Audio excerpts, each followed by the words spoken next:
Bismillahirrahmanirrahim. Assalamualaikum warahmatullahi wabarakatuh. Rabbi shrahli sadri wa yassirli amri wahlul 'uqdatam min lisani yafqahu qawli. Rabbi zidna ilman warzuqna fahman. Baik, pembahasan tafsir Jalalain. Kali ini kita akan bahas tentang Quran Surat Al-Baqarah ayat 21, yang kedua Quran Surat Al-Baqarah ayat 163, dan Quran Surat Az-Zariyat ayat 56. Ketiga ayat tersebut merupakan ayat tentang beribadah, kewajiban ibadah kita kepada Allah, dan keesaan Allah SWT. Baik, langsung saja. Ayat yang pertama kali akan kita bahas ini adalah Quran Surat Al-Baqarah ayat 21 yang berbunyi, A'udzubillahi minasyaitonirrajim, Bismillahirrahmanirrahim. Ya ayyuhan nasu u'budu rabbakumul ladzi khalaqakum walladzina min qablikum la'allakum tattaqun. Yang artinya, wahai sekalian manusia, ya ayyuhan nasu u'budu, sembahlah olehmu rabbakumul ladzi khalaqakum, Tuhanmu yang telah menciptakanmu, walladzina min qablikum, dan orang-orang sebelummu, la'allakum tattaqun, agar kalian bertakwa, agar kamu bertakwa.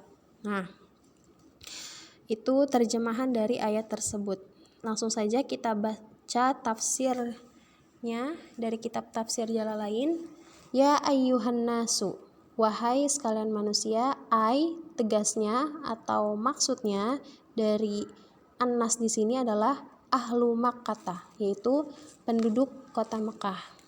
Nah, jadi yang dimaksudkan pada turunnya ayat ini sebenarnya tujuan utamanya adalah untuk penduduk kota Mekah saat itu. I'budu, sembahlah olehmu. Nah, sembahlah di sini tafsirannya adalah wahidu, yang artinya esakanlah olehmu. Siapa yang kita esakan? Rabbakumul ladzi khalaqakum. Nah, ayatnya bunyinya Rabbakumul ladzi khalaqakum, Tuhanmu yang telah menciptakanmu. Apa sih maksud tafsir dari Rabbakumul ladzi khalaqakum? Yaitu ansya'akum walam takunu syai'an, yaitu yang telah mengadakan kamu, yang mana sebelumnya kamu itu belum menjadi sesuatu apapun, walam takunu syai'an, dan sesungguhnya kalian itu sebelumnya belum menjadi sesuatu apapun. Nah, wa khalaqal ladzina min qablikum. Nah, ini tafsirannya, dan yang telah menciptakan orang-orang sebelum kamu. La'allakum tattaqun, agar kamu bertakwa. Nah, tafsiran dari la'allakum tattaqun di sini bi'ibadatihi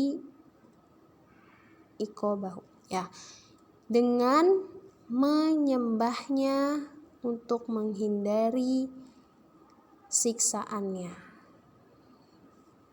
Wala'alla, dan kata la'alla pada ayat la'allakum tattaqun. Nah, kata la'alla di sini fil asli, arti asalnya adalah litarji, yaitu untuk permohonan.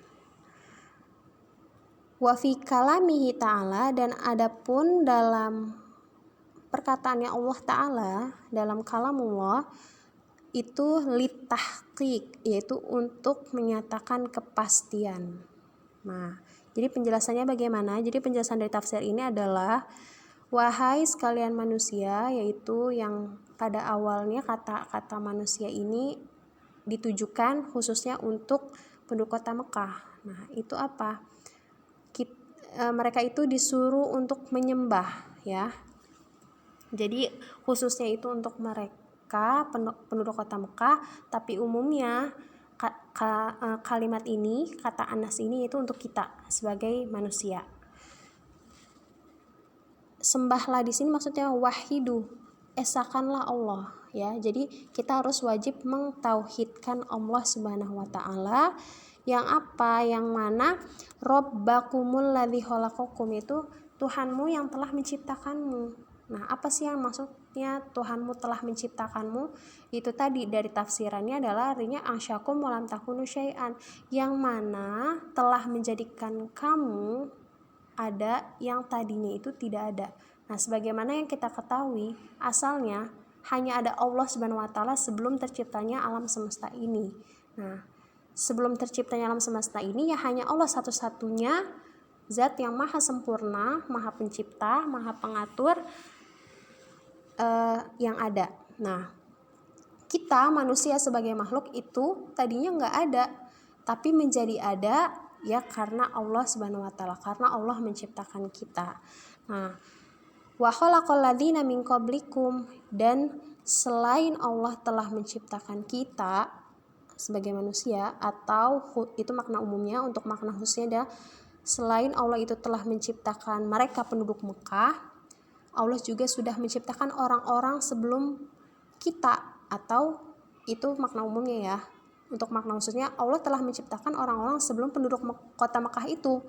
Nah, yang dimaksud, nah, la'allakum tattaqun, agar supaya kamu bertakwa. Ya. Bertakwa di sini maksudnya apa? Bertakwa maksudnya adalah kita beribadah kepada Allah Subhanahu wa taala, yang mana dengan kita beribadah kita akan terhindar dari segala siksanya Allah Subhanahu wa taala.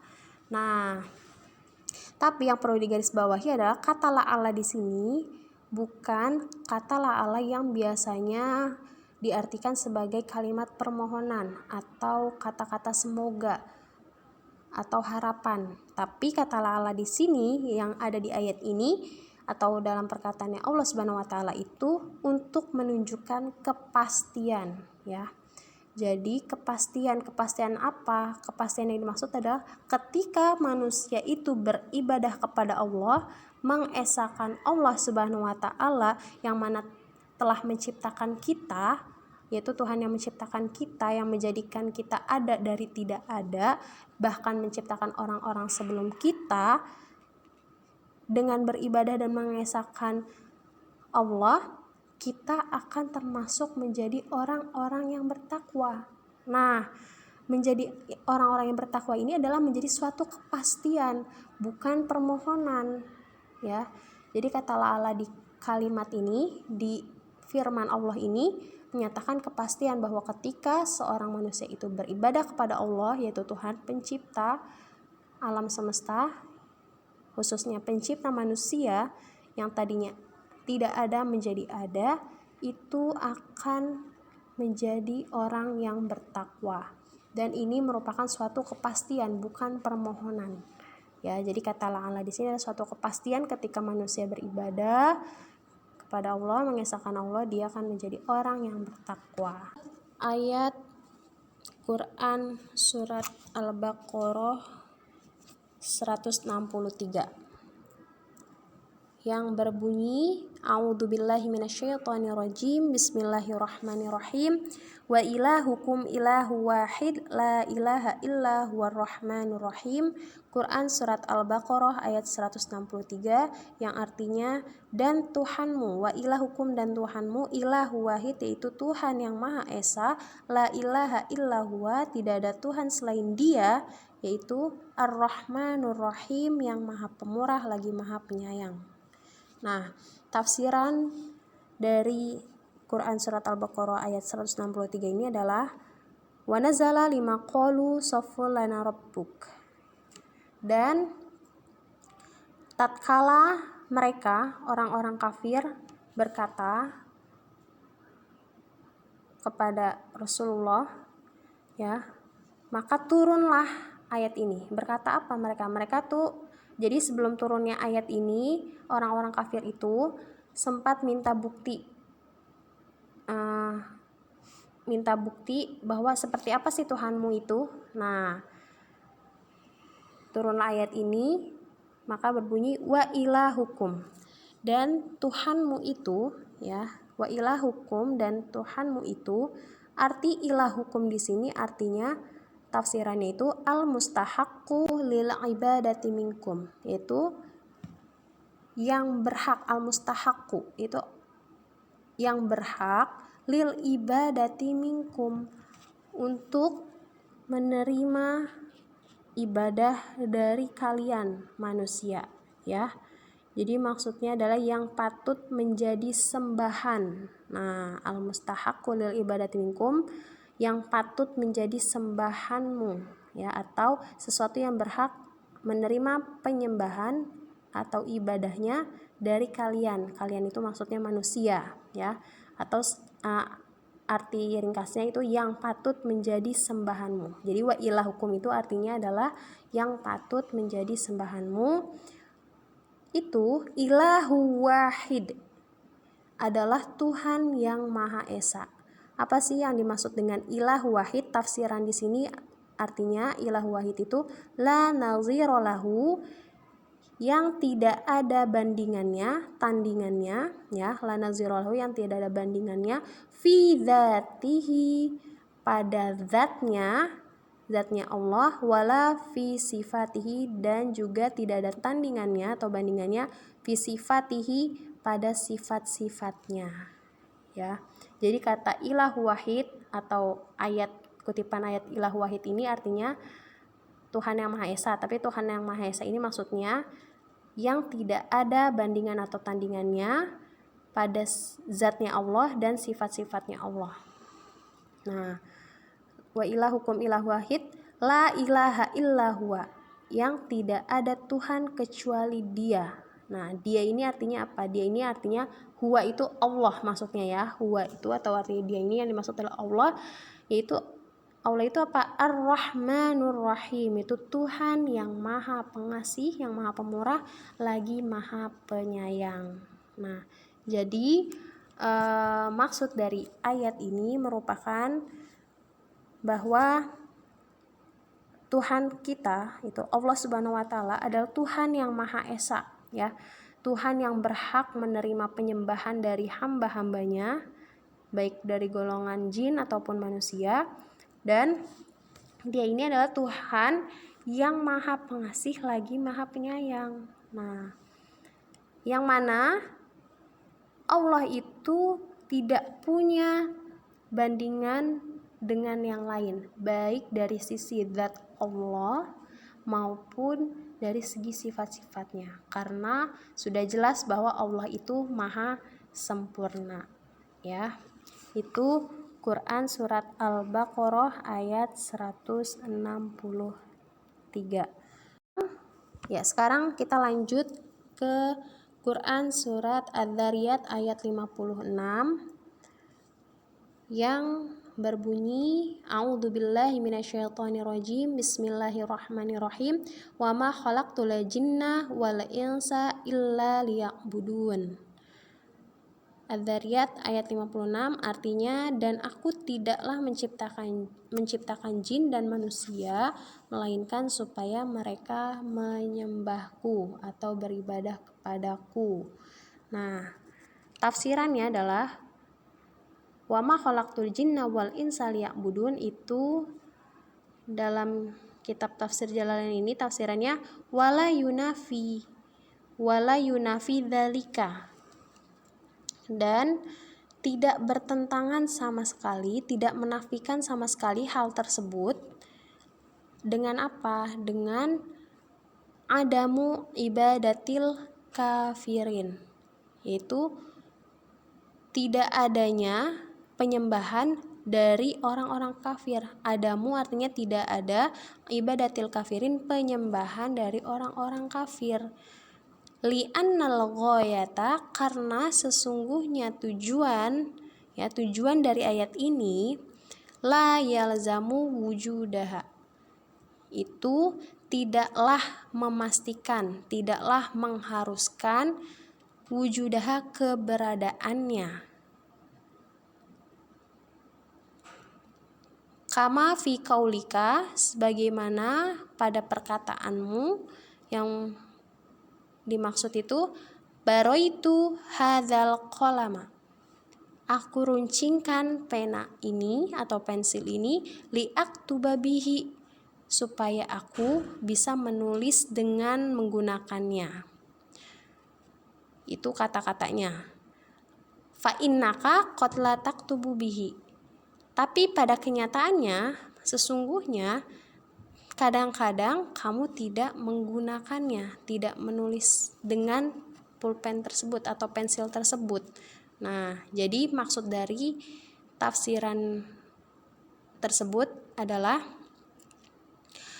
bahwa tidak menjadi bertentangan jika tidak adanya penyembahan dari orang-orang kafir. Ya, sebagaimana kita ketahui artinya adalah wa ma khalaqtul jinna wal insa illa liya'budun ini, tidaklah aku menciptakan jin dan manusia untuk beribadah atau menyembah kepadaku. Nah, tapi itu tidak akan bertentangan dengan kenyataan yang ada bahwa ternyata manusia itu atau jin itu juga ada yang kafir, ada yang muslim, ya kan? Nah, yang kafir ini otomatis dia tidak menyembah Allah, ya kan? Baik itu dari golongan jin dan manusia, yang kafir itu tidak menyembah Allah, ya karena dia kafir. Nah, tapi itu tidak akan bertentangan dengan tujuan penciptaan dari jin dan manusia itu sendiri, ya. Jadi meskipun seperti itu, meskipun kenyataannya bahwa ada dari golongan jin dan manusia yang kafir yang akhirnya tidak menyembah Allah Subhanahu wa taala, tapi maksud dari tujuan ayat ini adalah ya itu tidak mengharuskan adanya penyembahan tersebut. Jadi kan Allah ini menciptakan manusia dan jin itu untuk beribadah kepadanya, untuk menyembah kepadanya. Tapi bukan berarti dengan adanya ayat ini itu mengharuskan semua jin dan semua manusia itu beribadah kepada Allah, harus sesuai dengan kenyataan diciptakannya. Tidak, ya. Ini tidak bertentangan dengan hal itu. Karena apa? Karena ya sesungguhnya itu tadi, pada aslinya, pada kenyataannya jin dan manusia itu ada yang kafir dan ada yang tidak menyembahnya. Dan meskipun ada jin dan manusia yang tidak menyembahnya, ini juga tidak akan menafikan, tidak akan mengurangi kesempurnaannya Allah Subhanahu wa taala sebagai Tuhan pencipta alam semesta ini, gitu ya. Jadi meskipun adanya orang-orang kafir yang tidak menyembah Allah, ya, atau bahkan seorang muslim yang mengaku dirinya muslim tapi dia tidak menyembah Allah, ya tidak beribadah kepada Allah, itu juga tidak akan menghilangkan kewajiban dia untuk beribadah kepada Allah dan juga tidak akan menghilangkan kesempurnaannya Allah sebagai Tuhan pencipta alam semesta ini. Nah, sebagaimana yang pada perkataan, kalau kita berkata baro itu hadzal qalam, yang artinya aku telah meruncingkan pena ini atau pensil ini, liaktuba bihi, supaya aku bisa menulis dengan menggunakan pensil tersebut. Nah, tapi kadang ketika pensil itu sudah diruncingkan, kita tidak menggunakannya, ya kan? Tapi bukan berarti ketika tidak menggunakannya pensil itu tidak runcing lagi, ya karena kita sudah meruncingkan, ya itu tidak akan mengurangi kemanfaatan si pensil itu untuk menulis, dan juga tidak menjadikan pensil yang sudah diruncingkan tadi itu akan menjadi tumpul gitu, ya kan? Nah, ini maksudnya, ini kiasan ya, kiasan dari tafsirannya. Nah, itu tafsir Jalalain dari Quran surat Az-Zariyat ayat 56. Nah, mungkin cukup sekian penjelasan dari Ustazah. Apabila ada kata-kata yang salah atau penjelasan yang kurang dipahami, Ustazah mohon maaf, karena kebenaran hanyalah milik Allah. Astaghfirullah li wa lakum, astaghfirukum jami'an. Wassalamualaikum warahmatullahi wabarakatuh.